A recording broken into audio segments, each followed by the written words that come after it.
Hi guys and welcome back to the Taste and Bloom Kitchen. My name is Yasmi and today I'll be showing you how to make your salads last longer. My concentration will be on making Ghana salad. So I'll be sharing the tips while I put together the salad. So please stay with me. So I'll start by introducing my ingredients. So I have some lettuce here, and what I did is to wash and dry the lettuce before cutting them, okay? And then I have some shredded carrots here. You can do any shapes of your choice, okay? And I have some peeled and cut up cucumbers at the back there. I have some onion slices over here too. I soak them in a bit of water to get rid of the smell a bit. And then I also have some tomatoes as well. I'm not very big on tomatoes in salads, so I try as much as possible to keep it on the minimum, okay?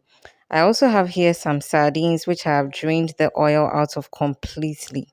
I'll be sharing with you why I did that. I also have here some boiled eggs, which I use my egg slicer to cut up into thin strips or slices if you like. I also have here some big beans, which you cannot do without in a Ghana salad. Lastly, I have some corned beef as well. And certainly you cannot make Ghana salad without corned beef, okay? So let's get started on the salad.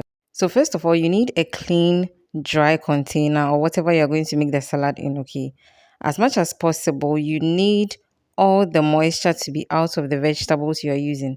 That is why I mentioned that I dried all the vegetables before using them. Moisture will make your salads go bad easily. And if you're going to make these salads for your get togethers, I'd advise that you use lettuce rather than cabbage.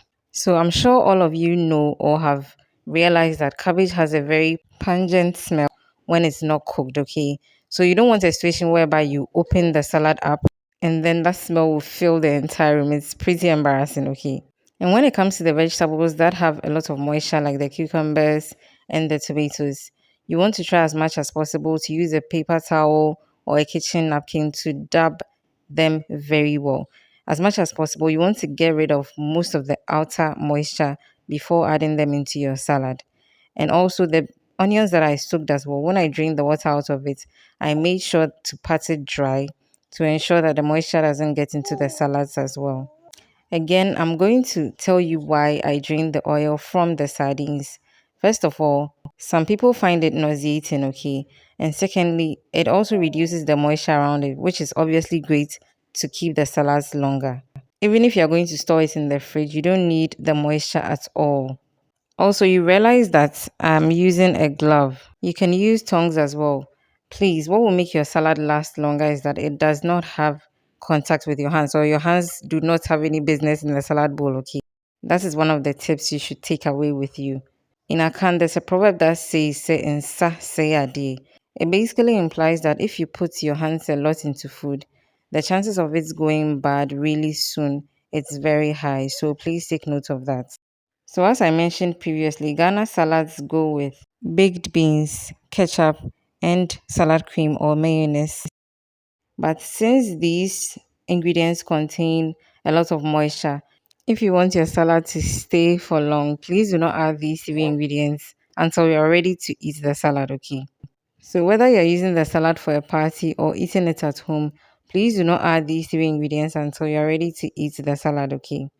Also, some people do not even like these condiments on their salads, so it's advisable to keep them on the sides and then let everybody decide whether they want to have some on their salad or not. So, for presentation purposes, I put mine on different containers as you can see. Also, keep the salad refrigerated until you're ready to eat it and then keep it covered as well.